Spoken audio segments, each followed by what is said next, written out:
Chapter 13. Don't block me. Ava. That familiar, aggrieved voice drifted above her. Startled, Ava Hart lifted her head. In the pale glow of a street lamp, she recognized that bold, unruly face. "What are you doing here?" Her expression shifted as a thought struck her. "Were you following me?" "I wasn't." Ian Reed's eyes dropped, his hand hesitating midair, wanting to touch her but afraid she'd be angry. "It's late. Let me take you home. It's not safe for you to be out here alone." He pulled open the passenger door. Ava gave him a glance, then slid into the seat. Other than Adrian, Ian had been her longest relationship. 2 years, and she knew his temperament well. In public, he acted arrogant and untouchable, but in front of her, he never dared cross a line. She wasn't afraid he'd lose control out of longing. "When did you get back?" she asked. "Yesterday." His voice was muffled. Before starting the car, he turned to her cautiously. "Ava, I was wrong. Please don't block me again." "What exactly were you wrong about?" she asked quietly. "I shouldn't have clung to you so much. I shouldn't have proposed to you in front of everyone. I shouldn't have been so reckless." In all the time they'd been apart, he'd regretted it daily. He'd wanted to reach out, but she had erased him completely, blocked him everywhere, leaving no opening. "Ian, you weren't wrong. We just weren't right for each other. Don't waste your time on me. You're still young. Find someone younger, someone who doesn't mind being clung to. Except I only like you." His grip on the steering wheel tightened. His throat worked, his voice hoarse. "Ava, don't take away my right to love you." In the sealed car, his words rang raw, almost pitiful.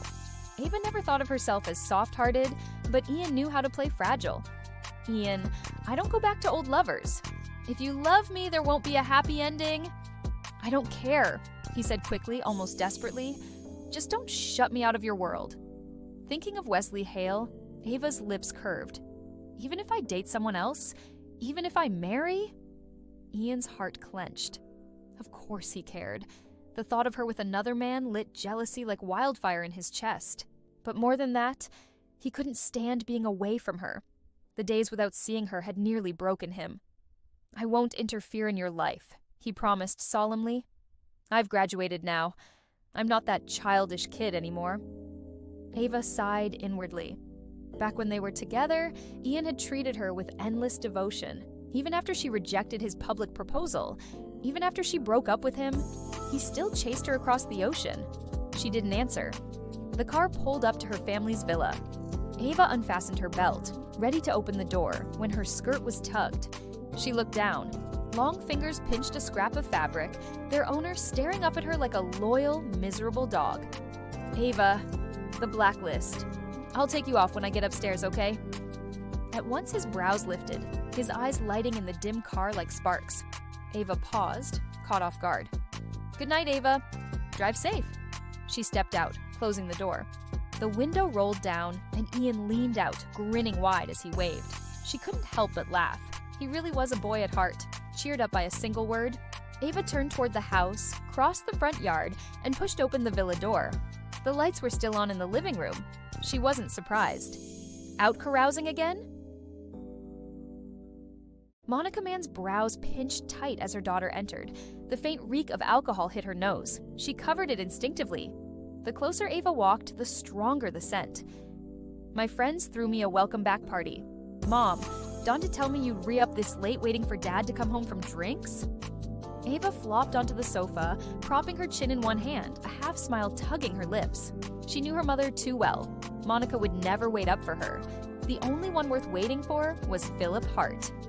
"Your father works so hard to earn money, you should stop wasting it. Look at your sister. Since graduation, she's been working at the group, up early and back late every day, exhausting herself." Monica's tone brimmed with disappointment. "Why can't you learn from Grace? Make me proud for once." Despite her rebellious nature, Ava was still Monica's daughter, flesh of her flesh. She couldn't simply abandon her. "You've come back now. It's time to settle down. I'll talk to your father. Get you a position at Pierce Group so you can train. Stop following those idle rich kids around. Without skills, how will you ever get married?" Ava's eyes curved with faint mockery. "Mom, Even if I were idle, there'd still be men lining up to marry me. Don't believe me? Spread the word and see how many knock at our door." She shrugged carelessly. "Sometimes you should step outside your own little world, Mom. Compared to your precious daughter, I'm far more sought after in New Harbor's high society." With that, she rose, dusting off her skirt. "This idle heiress is going to bed now. You can keep waiting." She bent, her smile sweet and cutting. "Just hope you don't end up welcoming some pretty young woman bringing Dad home instead." "Ava Hart!" Monica was livid, but before she could speak further, the villa door opened.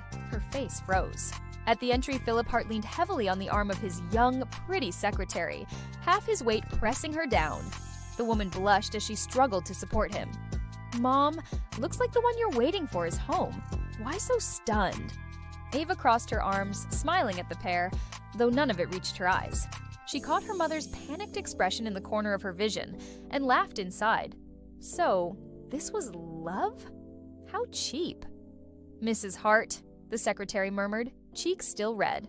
Monica tugged her lips into a strained smile. "I'll take him. You can go." The secretary nodded and left. "Lanlin?" Philip's slurred murmur slipped from his lips. Monica's hands froze on his arm. Her body stiffened. Ava pressed a hand to her lips, laughing softly. "Mom, since when did you have a nickname like that?" Every word was a dagger. Monica glared at her fiercely. "Go to bed.